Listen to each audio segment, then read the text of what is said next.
নমস্কার, কেমন আছো সবাই? আমার চ্যানেলের নতুন আরও একটি ভিডিওতে তোমাদের সবাইকে স্বাগত জানাই। আজ হচ্ছে শনিবার, সকাল 6টা নাগাদ বাজে। আজ একটু সকাল সকাল উঠে নিয়েই তারপরে স্নান টান সেরে ফেলেছি। সূর্য এখন তার কিরণকে সাথে নিয়ে আকাশে উদীয়মান। যাই হোক, এদিকে আমার সকালে স্নান সারার পর যেটুকু কাজ থাকে প্রণাম করা সেগুলো হয়ে গেল। আর আমি একটু শাড়িও পরে নিয়েছি, দেখতে পাচ্ছ একটু ভালোই শাড়ি পরেছি। এখন একটু সাজুগুজু করতে চলে এলাম। খুব বেশি না, ওই হালকা পাতলা চুলটুলগুলো একটু আঁচড়াবো, একটু সিঁদুর ঠেকাবো, এইটুকুই আর কি। এমনিতেও আমার সেরকম সাজগোজ অতটা পছন্দ নয়, তাও যতটা না করলে নয় সেটুকুই এখন করে নেব। চুল তো সেরকম নেই, তো যাই হোক চুলটা বেঁধে নেব, যেহেতু ট্রেনে বাসে যাব। আর ট্রেনে বাসে গেলে চুল খোলা রেখে আমি যেতে পছন্দ করি না। তো যাই হোক, এত সাত সকালে রেডি হয়ে কোথায় যাচ্ছি সে তো তোমাদেরকে জানাবো। আর এই যে আমার রাজকন্যাও রেডি হয়ে নিয়েছে, ওকে একদম আপাদমস্তক একদম ঢাকা দিয়ে দিয়েছি, কারণ এখন তো শীতকাল, শীত পড়ে গেছে, বেশ ভালোই ঠান্ডা। আর এই এত সকালে বেরোবো, বুঝতেই পারছো সামনে তো ওর পরীক্ষা আসছে, তো একটু বেশ ভালো মতো ঢাকাঢুকি দিয়ে না গেলে ওর আবার ঠান্ডা লেগে যাবে। চলো, এদিকে আমি রেডি হচ্ছি, রায়কে আগেই রেডি করিয়ে নিয়েছি। রেডি তো করাতে হয় না, ওকে বললাম তুই আগে রেডি হয়ে নে, না হলে তো আবার আয়নার সামনেটা আমি আবার ফাঁকা পাবো না। যেটুকুই সাজগোজ করি না কেন, তার জন্য তো আয়নার সামনে দাঁড়াতেই হয়। তো সেই জন্য আগে রায়কে রেডি হতে বলি, তারপরে আমি গিয়ে রেডি হই। তো যাই হোক, আমার যেটুকু করণীয় সেটুকু করে নিলাম।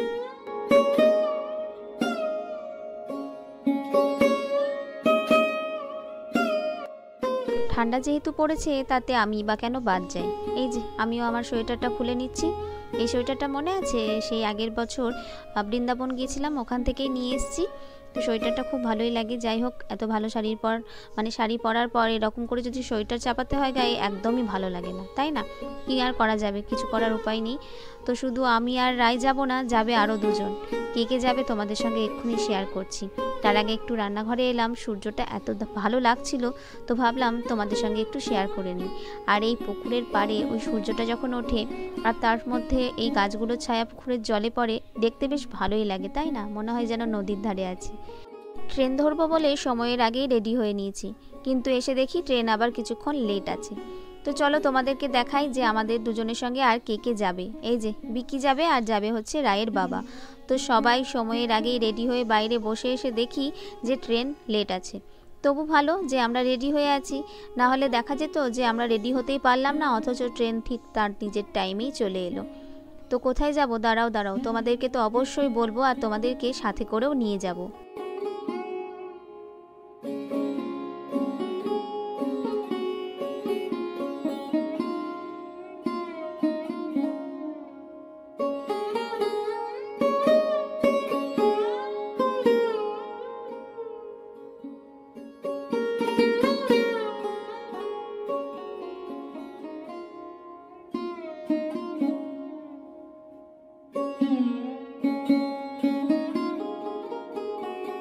টিকিট তো অনলাইনে কাটার ব্যবস্থা আছে, সেই জন্য টিকিট কাটা হয়ে গেছিল, তাই ট্রেনের সময় দেখে একটু দেরি করেই বেরিয়েছিলাম।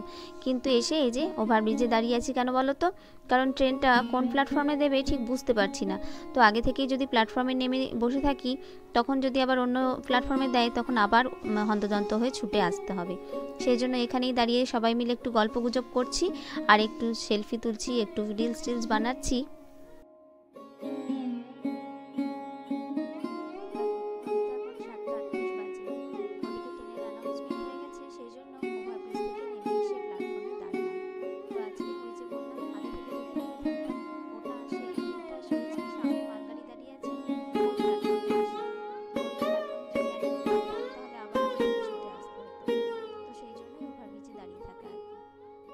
ট্রেনটা দেরি করে না খুব একটা, তবে আজকে 18 মিনিট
স্টেশন থেকে নেমে অটো ধরে যেতে হয় তারাপীঠ। তবে আমরা স্টেশন থেকে নেমে স্টেশনের কাছে যে অটোগুলো আছে ওখান থেকে চাপি না, এই পাঁচ মাথার মোড়ে আসি, এই যে ঘড়িটা দেখতে পাচ্ছ ওখানে এসে তারপরে অটো চাপি। তো অটো ছেড়ে দিয়েছে মোটামুটি, এখন চললো তারাপীঠের উদ্দেশ্যে রামপুরহাট পেরিয়ে।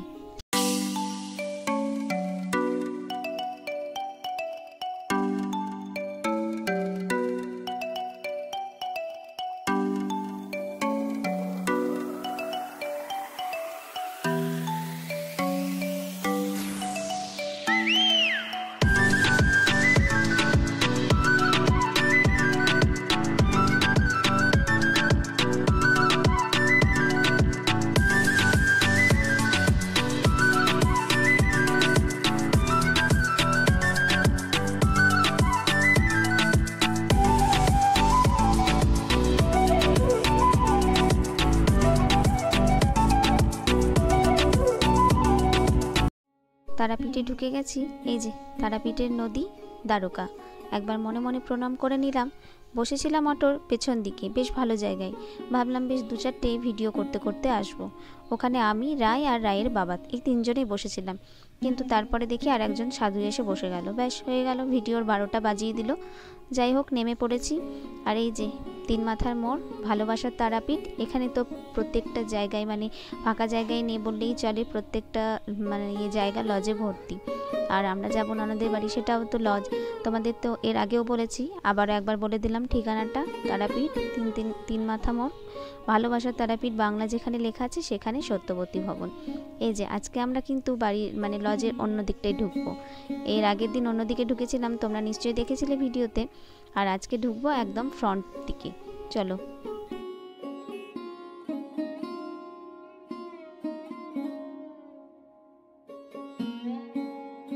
বাড়ি ঢুকেই ফ্রেশ হয়ে বসে পড়েছি এদিকে নবান্নর যোগাযন্ত্র করতে। ওদিকে দিদিও খাবারের দিকে ব্যবস্থা করছে, রান্নাবান্নার দিকে। আর ওদিকে ভাগ্নেটা পুজো করছে, দাঁড়াও ওর পুজোও তোমাদের সঙ্গে শেয়ার করব। আর আমি এদিকে করছি নবান্ন গুলতে যে সব জিনিসপত্র দেওয়া হয় সেগুলিরই যোগাযন্ত্র, মানে ওই মূলো, আদা, যে যা রকম মানে যত রকম ফল খাবে সেগুলো আমি এগুলো ওখানে ঘষে নিচ্ছি, গ্রেট করে নিচ্ছি। আর এই যে রায় গেল দাদার কাছে, দাদা পুজো করছে সেখানেই দেখাতে। পুজো করবে তার আগে এখন মালাগুলো রেডি করে সমস্ত ঠাকুরকে পরিয়ে দিচ্ছে, তারপরে পুজো হবে, আরতি হবে। এখানে তো গান বাজছে, সেই জন্য আমি ভিডিওটা মানে সাউন্ডটা অফ করে ভয়েসটা দিচ্ছি পর থেকে। পুজো হয়ে গেলে তারপরে তোমাদের সঙ্গে পুরো ঠাকুর ঘরটা শেয়ার করব। এই যে আমার এদিকে সব ফলগুলো গ্রেট করা হয়ে গেছে। এখানে সমস্ত ফলের মধ্যে দিয়েছি নারকেলটা কুড়িয়ে, আর পানি ফল, মূলো, আদা এগুলো গ্রেট করে দিয়েছি। তার সঙ্গে কাজু বাদামটাও দিয়েছি গ্রেট করে, আর কিশমিশটা গোটা গোটাই রেখেছি, ওগুলো ওপর থেকে ছড়িয়ে দেবো। আর এখানে দুধ নিয়েছি, দুধ, চিনি আর কলা সমস্ত দিয়ে ভালো করে সুন্দর করে মেখে নিচ্ছি। রায় আবার কাছ থেকে দেখাতে এসছে যে আমি কি কি জিনিস দিয়েছি। আর ওখানে পাশে ওই গামলাটাতে রাখা আছে ফল, মা তারার কাছে পুজো দেওয়া হয়েছে, সেই ফলই রাখা হয়েছে আর কি।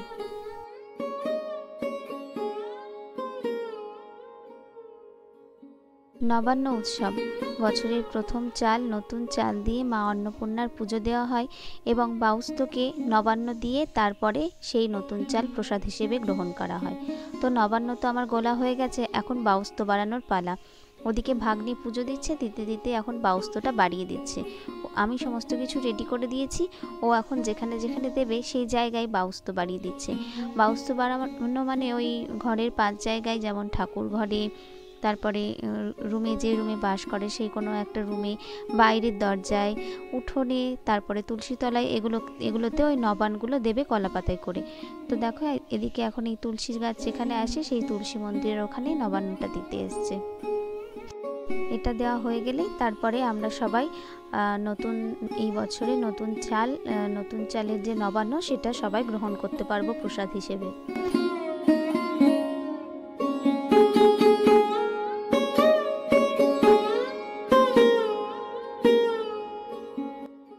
ভাগ্নের এদিকে পুজো করাও হয়ে গেছে, আরতিও হয়ে গেছে। ভাবলাম সেই ফাঁকে তোমাদের একটু ঠাকুর ঘরটা দর্শন করিয়ে আসি।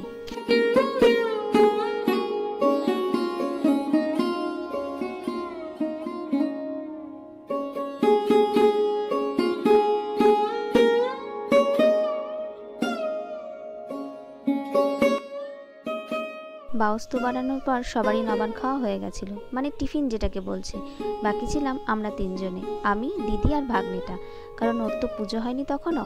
তো এই দেখো এখানে আমাদের তিনজনে সাজিয়ে নিয়েছি। নবান খাওয়ার পর এবার বসেছে তিন ভাই বোনের গানের জলসা। আর ওই যে ভাগ্নেটা তো গান জানে, ও রবীন্দ্রভারতী থেকে গান নিয়ে কমপ্লিট করেছে পড়াশোনা। তো রায়কে বললাম দাদার কাছে একটু গানটা দেখে নে, স্যার যে গানটা তুলিয়ে দিয়েছে সেটাই এখন দুই ভাই বোন মানে তিন ভাই বোনে মিলে গলা সাজছে। আর তো চলো, ওদিকে রান্নাবান্না প্রায় শেষের দিকে। আমরা যখন এসে পৌঁছাই তখন দেখি ভাজা ভুজো, ডাল, তরকারি এগুলো সমস্ত কিছু কমপ্লিট হয়ে গেছে। আসলে অনেকটা ভোরেই উঠেছে দিদিরা, তো সমস্ত কিছু কমপ্লিট হয়ে গেছিলো। এখন ভাত হচ্ছে, শাক হচ্ছে, তারপরে মাছটা হলেই হয়ে যাবে রান্না কমপ্লিট। তো দেখো এদিকে বাউস্তকে ভাতেরও নবান দিতে হয়, মানে ভাতেরও বাউস্ত বাড়াতে হয় আর কি। তো আমি ভাতে যেগুলো ভাজা ভুজো সমস্ত কিছু আর পায়েস সমস্ত কিছু নিয়ে চলে এসেছি, আর ওদিকে ভাগ্নেটা বাউস্ত বাড়িয়ে দিচ্ছে। আসলে নবান যে বাউস্ত বাড়ায়, ভাতের বাউস্তটাও তাকেই বাড়াতে হয়। তো এখানে কি কি রান্না হয়েছে তোমাদেরকে দেখাই চলো। এই যে পাতাতে সুন্দর করে সাজিয়ে নিয়েছি। এখানে রয়েছে ভাত, বেগুন ভাজা, পটল ভাজা, আলু ভাজা, শিম ভাজা, ফুলকপি ভাজা, কাঁচা কলা ভাজা, করলা ভাজা, শাক, ডাল, বাঁধাকপির তরকারি, পায়েস। আর মাছটা কিন্তু আলাদা আছে, ওটা আমরা খাবো না, কারণ আজকে আমাদের তো নিরামিষ, সেই জন্য আমরা মাছটা খাবো না, ওগুলো বাচ্চাগুলো খাবে সেই জন্য। তো এখানেও সমস্ত কিছু আছে, ওগুলো সাজানো আছে, তো তাই তোমাদের সঙ্গে শেয়ার করলাম। আজকের মেনুর শেষ রান্নাটা করছে ভাগ্নি, মাছের গা মাখা ঝাল। বাউস্তকে যেহেতু আঁচ দেওয়া হয় না, তাই নিরামিষ রান্নাগুলো হয়ে যাওয়ার পর ভাগ্নে বাউস্ত বাড়িয়ে দিয়েছিল, তারপরে এখন মাছটা করছে। তো এই যে সমস্ত কিছু সাজানো গোছানো কমপ্লিট। সাজানোটা কেমন হয়েছে তোমরা কিন্তু অবশ্যই কমেন্ট করতে ভুলো না।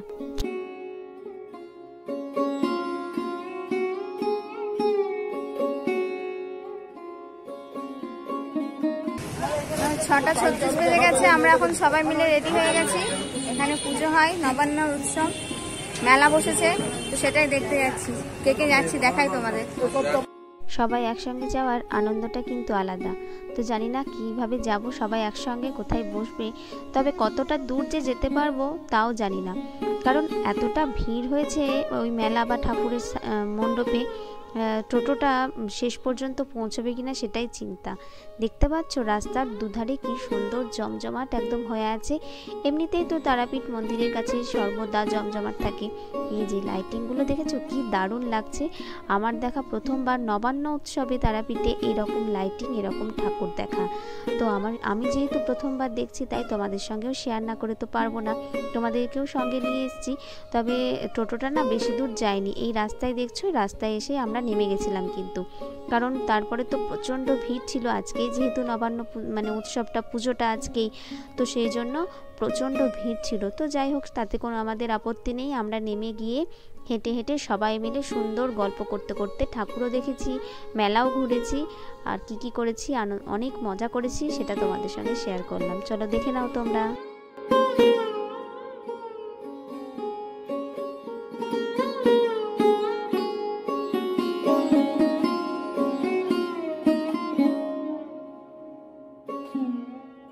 এখনকার প্রতিটি পুজোই হচ্ছে থিম পুজো, তবে অন্নপূর্ণা পুজোয় এভাবে এত সুন্দর থিম পুজো দেখা আমার এই প্রথম। এখানকার থিমটাও কিন্তু খুব সুন্দর। এখনকার বাচ্চারা যেমন পড়াশুনো বইপত্র থেকে আলাদা হয়ে ফোনের মধ্যে ঢুকে থাকছে, সেই থিমটাই এখানে তুলে ধরা হয়েছে। চলো এখন ঠাকুর দর্শন করা যাক, তারপরে আবার আসবো কিছুটা প্যান্ডেলের দিকে। এই যে ঠাকুরের এখানে আছে শিব, আর তার পাশে তার দুই ছেলে কার্তিক আর গণেশ, আর 2-4টে অসুর। সব মিলিয়ে বেশ প্যান্ডেলটা খুব সুন্দর করেছে, তবে থিমটা একটু অন্যতম লাগলো আমার কাছে, বেশ ভালো লাগলো আর কি।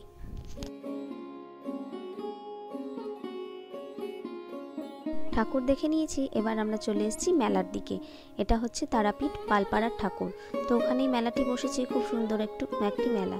একটা মেলাতে যা যা থাকে সেই সমস্ত জিনিস, কিন্তু রায়ের চোখে পড়েছে প্রথমেই এই কটন ক্যান্ডিটা। বাচ্চাদের চোখে পড়া স্বাভাবিক, তবে ওকে এটা আর দিই না। আগে দিতাম, চাইলেই মেলাতে গেলেই বা যেখানে দেখতো চাইলেই দিতাম, কিন্তু এখন আর দিই না, কারণ এটা হচ্ছে একটা খুবই ক্ষতিকারক জিনিস বাচ্চাদের পক্ষে। বাচ্চাদের শরীরে এই কেমিক্যালটা গেলে মানে প্রচুর ক্ষতি হয়।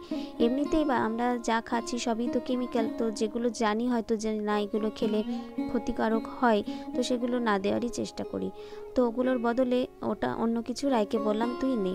তো অনেক দিন থেকেই মোমো খাবে বলছিল, তো ওকে মানে কিনে দেওয়া হচ্ছিল না, আবার বাড়িতেও বানানো হচ্ছিল না। ও অবশ্য বলেছিল যে তুমি বাড়িতেই বানিয়ে দাও, তো সেটাও হচ্ছিল না।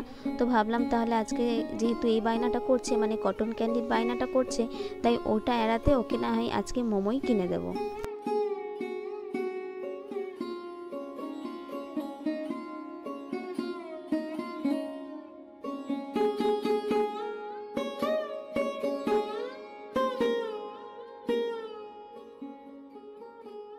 মেলায় যত দামি দামি জিনিস থাকুক না কেন, আমার মনটা আটকে থাকে কোথায় বলো তো? ওই পাঁপড় ভাজায়। মেলায় যাব, ঘুরবো, চারিদিক দেখবো, শুনবো, কিন্তু ফেরার পথে একটি পাঁপড় ভাজা হাতে করে নিয়ে ফিরবো। তো এখন ফিরে গেছি বাড়ির দিকে, ওখানেও বেশ দু একটা ঠাকুর হয়েছে, তো ওই ঠাকুরও দেখতে বেরিয়েছি। তবে এবারে তিনজনে, আমি, রায় আর রায়ের পিসেমশাই। এই যে এটা হচ্ছে দিদিদের সবজি বাজারের ঠাকুর। তো এখানে প্যান্ডেলটা, মানে বাইরের প্যান্ডেলটা খুব সুন্দর করেছে। ঠাকুরের কাছে পর্যন্ত আমি এখনও যেতে পারিনি, তবে তোমাদের সঙ্গে অবশ্যই শেয়ার করব ঠাকুরটা। তার কারণ এই প্যান্ডেলটির সামনে হচ্ছে একটা অনুষ্ঠান, সেই জন্য সবাই এখানে ভিড় করে বসে দেখছে, আর আমি একদম রাস্তার ধারে দাঁড়িয়ে আছি। তো ওখান থেকে যতটুকু সম্ভব তোমাদেরকে দেখালাম। এরপরে ফেরার পথে যদি একটু ফাঁকা পাই তখন তোমাদের সঙ্গে ঠাকুরটাও শেয়ার করে দেবো। তারপরে চললাম এখন তারাপীঠ মন্দিরের দিকে। ওখানে মন্দিরে যাওয়ার সময় এখানে বামদেব ঠাকুরের এক মানে মন্দির দেখলাম ছোট, তো সেখানে একটু প্রণাম করে নিলাম। তারপরের প্যান্ডেলটিতে এলাম। এটি মা তারার মন্দিরের একদম গা লাগোয়া, আর এই প্যান্ডেলটা করেছে দেখছো কি অসাধারণ। প্যান্ডেলটা কি দিয়ে করেছে বলো তো? সমস্তটা বোতল দিয়ে, প্রায় এতগুলো বোতল দিয়ে এই এত বড় চূড়াটা তৈরি করেছে। বোঝাই যায় না যে এগুলো বোতল, কারণ বোতলগুলো একদম কালার করেছে, কোনোটা হলুদ, কোনোটা সাদা, আর কোনোটা এমনি ন্যাচারাল কালার। এই যে দেখতে পাচ্ছ, এগুলো তো এখানে লাগানো হয়েছে। আর পুরো যে স্ট্রাকচারটা দেখলে, চূড়াটা পুরোটাই কিন্তু সবটা বোতল দিয়ে। প্যান্ডেলটা সত্যিই খুবই অসাধারণ। আর এই যে এই ঠাকুরটা এইরকম করেছে। ঠাকুরগুলো সত্যি খুব সুন্দর।